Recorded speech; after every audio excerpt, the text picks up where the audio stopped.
Qui parmi vous a déjà utilisé l'IA? ChatGPT, Claude ou Gemini? Qui parmi vous? Levez la main. Tout le monde. Et ce qui est important, pourquoi ce thème est important, la sous-question qui est posée, c'est comment se former avec l'IA sans perdre son esprit critique. Parce que ce qui va faire la différence entre vous et un étudiant de Corée du Nord, de Corée du Sud, je sais pas, des États-Unis et autres, c'est votre esprit. Parce que vous avez tous accès aux mêmes outils. Vous dites à l'IA, je vois les étudiants, j'ai un mémoire qui parle de, je sais pas, trucs naturels, présente-moi le sommaire, ainsi de suite. Quelqu'un d'autre va faire exactement la même requête, vous aurez le même résultat. Qu'est-ce qui va faire la différence entre toi qui as fait cette requête et un autre qui a fait cette requête? C'est l'expérience que vous avez, l'esprit critique justement que vous avez, et aussi cet aspect méthodologique que vous apportez. Donc c'est super important de garder à l'esprit que l'IA doit être votre outil et non votre maître.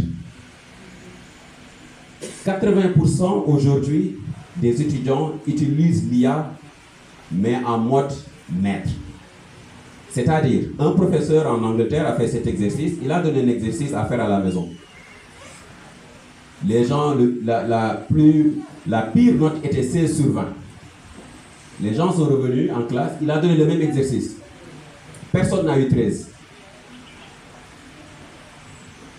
Donc c'est pour vous dire que l'IA, il y a ses opportunités, mais il y a ses défis. Et l'idée pour moi aujourd'hui, c'est justement de parler comment l'IA peut vous aider, vous en tant qu'étudiant, mais aussi quels sont les pièges à éviter et comment garder son esprit critique, parce que ce n'est pas évident. Si vous avez quelqu'un, n'importe quelle question, il vous donne une réponse, à un moment donné, vous vous dites, est-ce que ça vaut la peine de réfléchir? Justement, oui, ça vaut la peine de réfléchir. Tout à l'heure, c'est comment le nom encore? Abdulaziz Ba parlait des soft skills. Les soft skills, c'est les compétences interpersonnelles. Le leadership dont on parlait tout à l'heure en fait partie. La collaboration, la communication, le critical thinking, c'est-à-dire comment challenger une idée. On vous donne une idée, que ce soit votre professeur, peu importe, mais vous le challengez. C'est-à-dire vous dites, oui c'est bien, mais est-ce qu'on ne pourrait pas faire autrement?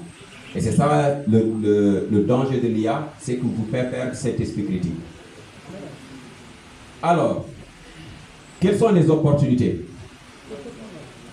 L'IA vous permet de comprendre vite. C'est-à-dire, si vous avez un document de 50 pages, peut-être que vous n'avez pas le temps de tout parcourir, mais vous pouvez dire, demandez à l'IA par exemple, faites-moi un résumé des grands axes de ce document. À ce stade, l'IA ne réfléchit pas, il ne réfléchit pas à ta place. Tu es en train de demander juste un petit résumé, peut-être pour toi, pour essayer de voir, d'aller plus loin. Deuxième, préparez vos lectures. Je vais vous donner après tout à l'heure comment préparer ces lectures. Et aussi, réviser de manière intelligente. Comment réviser de manière intelligente et aussi comment débloquer votre pensée. L'IA doit être utilisée comme un vis-à-vis. C'est-à-dire, tu apportes quelque chose, tu lui demandes de challenger ton idée. Elle apporte quelque chose et tu challenges son idée. Et c'est comme ça, en fait, que tu fais pour garder ton esprit critique. Et les 4 pièges qui sont les plus probables, en tout cas, par rapport aux utilisateurs de l'IA, c'est l'atrophie cognitive. C'est quoi l'atrophie cognitive? C'est le fait que l'IA pense à ta place. C'est-à-dire, comme j'ai dit tout à l'heure, vous avez un mémoire, vous avez une idée à développer. En fait, vous ne faites aucun effort, vous juste demandez juste à l'IA, je dois faire ça et ça et ça et ça, dites-moi comment on fait. À ce stade, vous le faites une fois, 2 fois, 3 fois, 4 fois, le cerveau étant paresseux, s'habitue à cela. C'est comme un sportif qui a l'habitude de faire 10 km. À un moment donné, s'il fait les 10 km à vélo ou bien en voiture, ce n'est pas la même chose qu'en courant. Donc forcément, pour monter les escaliers, parce que les examens maintenant, c'est monter les escaliers du monument de la Renaissance. Quand on ne fait aucun exercice pendant 3 ans, et on vous demande maintenant de monter le monument de la Renaissance en moins de 5 minutes, forcément vous n'allez pas réussir.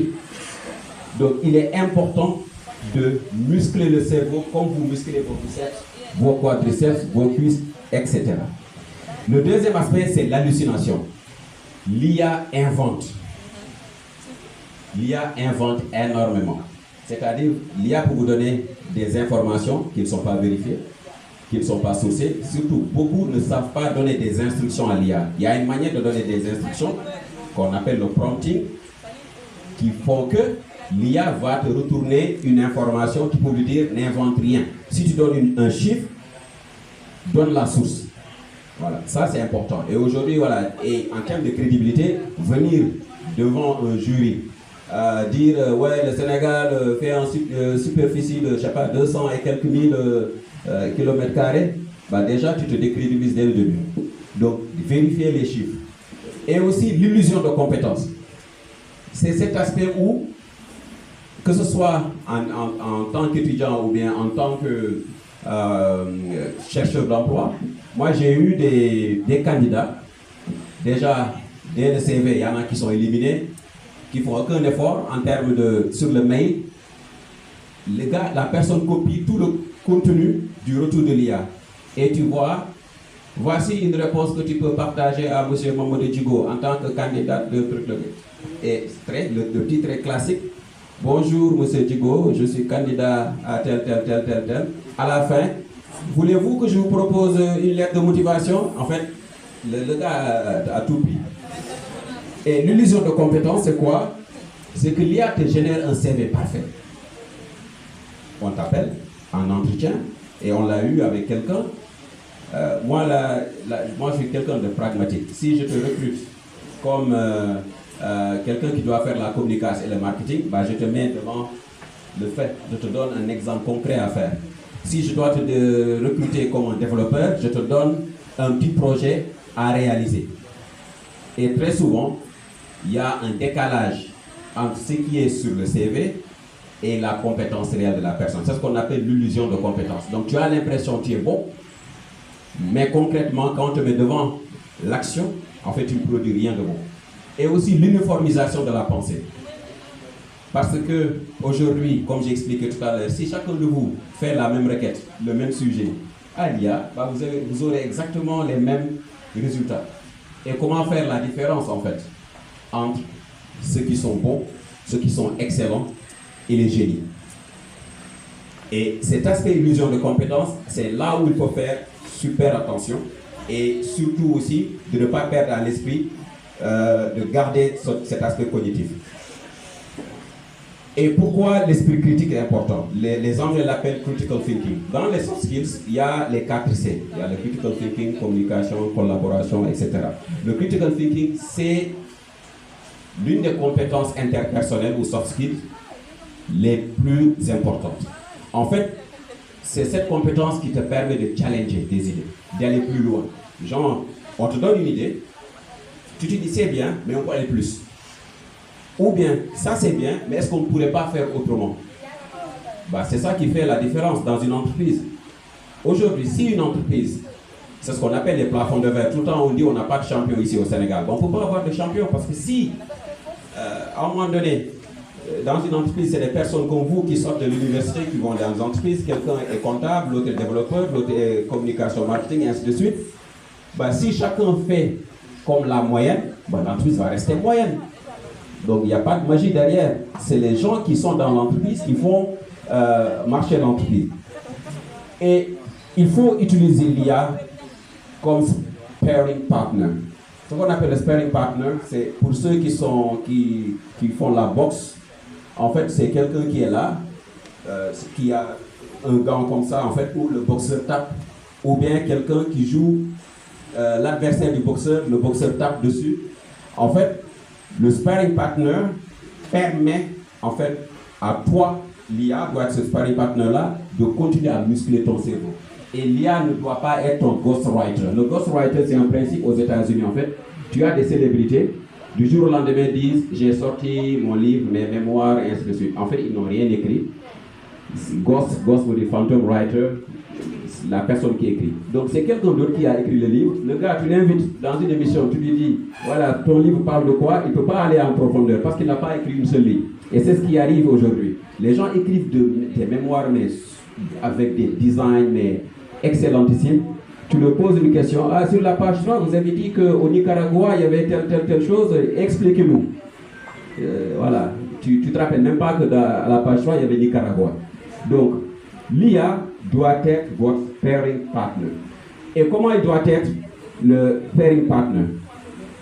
C'est aide-moi à penser et non pense à ma place. Comment on dit à l'IA aide-moi à penser? Tu penses d'abord, par exemple, si je dois faire un mémoire sur, je ne sais pas, un sujet particulier, je prépare moi-même mon plan. Je dis donc d'abord je vais parler du contexte, de la justification, je ne sais pas, voilà, je donne quelques trucs d'introduction, ainsi de suite jusqu'à la conclusion. Donc là, j'ai pensé. Et je dis à l'IA, voilà, j'ai fait ce plan-là, dis-moi, qu'est-ce que tu en penses? L'IA devient ton sparring partner. Elle n'a jamais fait le plan. Alors que l'autre, l'étudiant classique, fait, je dois faire ce sujet, fais-moi le plan. Et donc l'IA va te dire, non, il faut commencer d'abord par tel, avant de faire telle chose. Et là, tu corriges et tu continues. Tu commences à faire le continu. Tu dis, voilà, maintenant sur la justification, j'aimerais bien aborder le fait pour dire que le Sénégal aujourd'hui amorce un virage dans telle chose, parler du New Deal technologique, parler de telle chose. Voilà. Qu'est-ce que tu penses? Est-ce que c'est pertinent? L'IA te dit, oui, New Deal technologique c'est pertinent, tel, mais aussi essaie de cadrer ça à l'échelle sous-régionale. Essaie de voir à l'échelle sous-régionale au niveau de la CEDEAO s'il n'y a pas une autre stratégie derrière complémentaire. Ah, tu dis, waouh, voilà, et tu rajoutes. Donc, c'est ça un peu le principe de sparring partner. Il faut vérifier systématiquement les informations. Genre, si l'IA vous dit, vous avez 5 millions, il y a 5 millions de tel, allez sur le net, vérifiez. Ou bien, dans le prompt, c'est-à-dire la requête que vous faites, dites à l'IA, n'inventez aucun chiffre. Si vous donnez un chiffre, donnez la source. Et là, l'IA se comporte de manière beaucoup plus responsable. Demandez le contre-argument. Genre, vous donnez un argument et vous pouvez demander à l'IA, ouais, est-ce que vous avez d'autres arguments par rapport à ça? Ou bien l'IA te donne un argument, toi tu donnes un contre-argument. En fait, donc ça devient quelque chose où je donne, tu me donnes, je te donne, tu me donnes. Et reformuler avec votre voix.